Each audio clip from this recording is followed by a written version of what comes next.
Menghadapi ajang olahraga multi-event olahraga nasional yang akan dilangsungkan pada bulan September 2024 di Aceh Sumut, KONI Sumsel melakukan tes fisik terhadap 332 atlet Sumsel Proyeksi PON.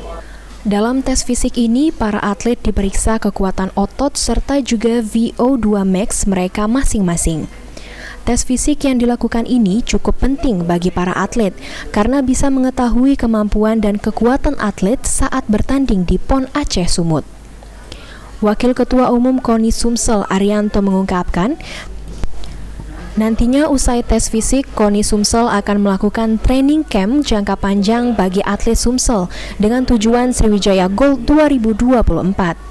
Ya, memang ini harus bergerak cepat ya, teman-teman pelatih. Setelah ini kita akan kumpulkan, kita diskusikan, lalu nanti ada pelatihan untuk menyamakan persepsi tentang ilmu kepelatihan.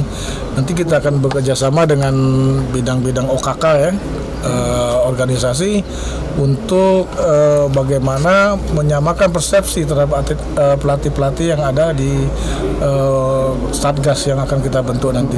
Pak, Satgas itu terdiri dari siapa aja, Pak? Semua unsur masuk di situ, termasuk dari semua unsur, baik dari sport science, dari dokter olahraganya, dari BIMPES juga, termasuk dari semua yang ada unsur-unsur yang ada hubungannya untuk peningkatan atlet-atlet kita menuju PON nanti.